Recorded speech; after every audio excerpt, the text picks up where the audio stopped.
తర్వాత I was reading a book which was published by Harvard business school ఒక 5 years ago, written by a Pakistani scholar. Extraordinary book, democracy and army. దాంట్లో నేను తెలుసుకుంది ఏంటంటే యాక్చువల్గా Pakistan army called the mafia, Pakistan mafia. They don't bother about civilians. మీరు 25 కోట్లలో 20 కోట్ల మంది లేపేసి ఒకవేళ చనిపోయినా కూడా వాళ్ళకి ఏం పెద్ద డిఫరెన్స్ కాదు. ఎందుకంటే they don't care for their own people, number 1. Number 2, మీరు ఆర్మీలో చూస్తే బ్రిటిష్ ఆర్మీలో ఉండే కంటెంప్ట్ ఉండేది సివిలియన్స్ మీద. మీరు చూస్తే మన దగ్గర when they compared the Indian army with Pakistan army, there were many studies which proved the point that Indian army has been civilized because of the success of democracy in India, whereas Pakistan army remained as a British army because of the failure of democracy. Number 3, north Korea నుంచి మనం తీసుకున్నా లేకపోతే మనం Israel నుంచి తీసుకున్నా, they are welcome. They are our friends. We can always take the support from the friends. I wish they are used on the army establishments, on basically not on cantonments wherein the Pakistani soldiers live, but where the generals and their relatives and their friends live. In those areas we must target, so that ఒక్కసారి తలను కనుక తీసేస్తే మొండెం ఏం చేసేదే ఉండదు. Pakistan soldiers కానీ Pakistan garrison state. The word that is correct word for Pakistan is a garrison mafia, not even a state. ఇప్పుడు ఆ మునీర్ చూపిస్తున్నాడు, this person is unfit to wear that uniform. ఆ యూనిఫామ్ అనేది ఒక పవిత్రతకు చిహ్నం, అది ఒక కర్తవ్యానికి చిహ్నం. అది ఇలాంటి పరమ దుష్టి, ఇలాంటి వాళ్ళకి ఇలాంటి మనిషి దీన్ని ఏమన్నా డాక్టర్ రమేష్ గారు వాళ్ళకి ధర్మం లేదని కర్తవ్యం లేదని. డాక్టర్ రమేష్ గారు ఒక్క నిమిషం, ఆయన యూనిఫామ్ వేసుకున్న ఆయనకి కర్తవ్యం ధర్మం లేదని ఎందుకు అంటున్నారు? వాళ్ళకి ఒక కర్తవ్యం ఉంది, భారతదేశంలో ఉగ్ర కార్యకలాపాలు నిర్వహించడం. ధర్మం ఏంటంటే ముస్లిమేతల్ని ప్రత్యేకించి హిందువుల్ని ఎంచి మరీ చంపటం. ఆ రెండింటిని ఆయన నిర్వహిస్తున్నప్పుడు మీరు ఆయన్ని కించపరుస్తున్నారు. ఒక విషయం చెప్తానండి, ధర్మము కర్తవ్యం అనేవి మన సంస్కృత పదాలవి. వారు ఉపయోగించే దాంట్లో ఏమంటారో తెలియదు, కానీ నాకు కర్తవ్యం అంటే కర్తవ్యం చేత్తో చేసే పని అండి. ఒక అమాయకుడిని పట్టుకొని ఒక మేకపిల్లని తీసుకొచ్చి కొయ్యడం పెద్ద ఇది కాదు. మాట్లాడితే మేము వాడిని చేస్తాం, అందరినీ చేస్తాం అంటారు. ఒక్కసారి ఈ జాతి కనుక తిరగబడితే 5 నిమిషాలు పట్టదు, 5 minutes. కానీ ఈ జాతి చేయలే పని 10,000 సంవత్సరాల నుంచి. ఇప్పటికీ సమయం ఉంది. ఇప్పటికి మన దేశంలో ఉన్న కొంతమంది పాకిస్తాన్ని సపోర్ట్ చేస్తే వాళ్ళు తెలుసుకున్నారు రాబోయే డేంజర్ని. సుప్రీంకోర్టు కూడా తెలుసుకున్నది. కాకపోతే ఇంకా తెలుసుకోవాల్సిన కొంతమంది లాయర్లు, అడ్వకేట్లు ఉన్నారు. నిన్న కూడా వాళ్ళు కేసు వేశారు సుప్రీంకోర్టులో. రోహింగ్యాల్ని ఇక్కడ ఉంచండి, యునైటెడ్ నేషన్స్ వాళ్ళని చెప్తే యునైటెడ్ నేషన్స్ దాన్ని మనం రికగ్నైజ్ చేయాలి. యునైటెడ్ నేషన్స్ అనేది ఒక వైట్ ఎలిఫెంట్, దాన్ని వీ డోంట్ కేర్. ఒక 5 విషయాల మీద మీకు చెప్తున్నారు.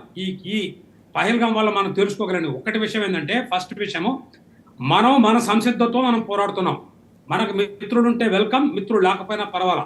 2, మనం క్రైసిస్లో ఉన్నప్పుడు, మన ఇల్లు తగలబెడుతున్నప్పుడు మనల్ని మనం రక్షించుకోవడం ముఖ్యంగానే ఎవడో 10 సంవత్సరాల క్రితం ఏం చెప్పాడు, 20 సంవత్సరాల క్రితం ఏం చెప్పాడు, భాయ్ ఫలానా టిమ్కా, ఇలాంటి ఎదవ చెత్త ఇవన్నీ కూడా మనం గుర్తుపెట్టుకోవాల్సిన పనిలే. హిందీ, చీనీ, భాయ్ పంచశీల్ బొంచశీల్ అని ఏమీ అక్కర్లా.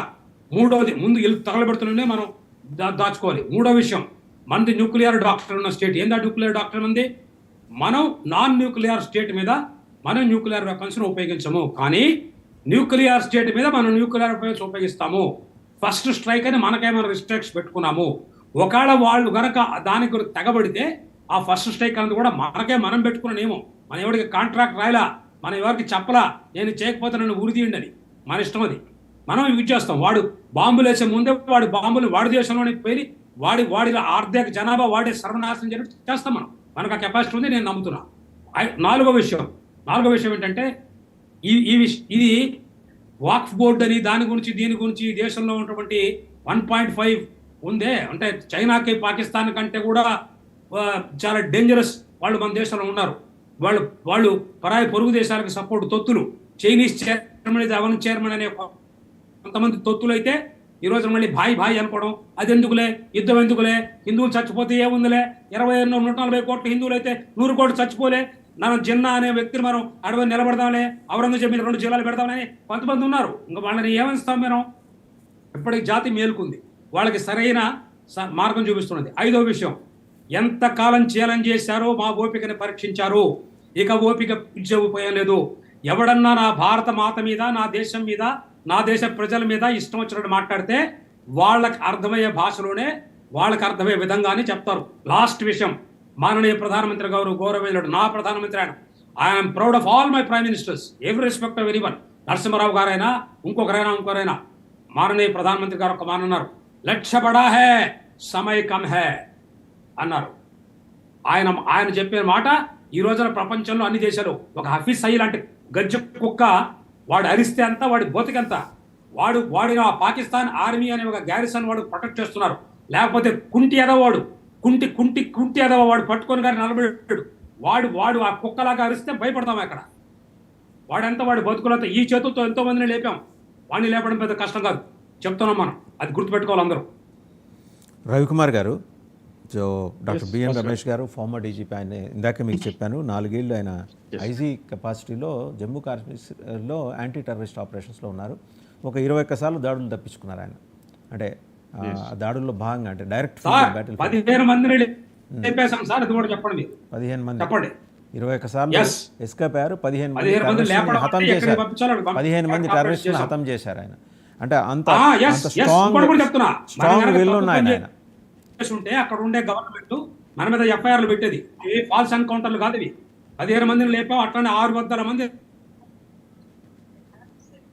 నా ముస్లిం సహోదరులకి జాబ్స్ ఇచ్చాను నేను. రవికుమార్ గారు, దాని పేరు ఏంటంటే దరఖాస్త్ సే తన్ఖా తక్, దరఖాస్త్ భీ హమ్ దేంగే, తన్ఖా భీ హమ్ దేంగే. సార్, అబ్దుల్ హమీద్ దేశం అండి ఈ దేశం, అష్ఫాకుల్లా ఖాన్ దేశం ఈ దేశం ఏపీ చేసావు. అందుకనే మనం లోకల్ పర్సన్ ఇది కాదు, ఇది భారతీయులకు సంబంధించిన సమస్య సార్. ఇది భారతీయులు.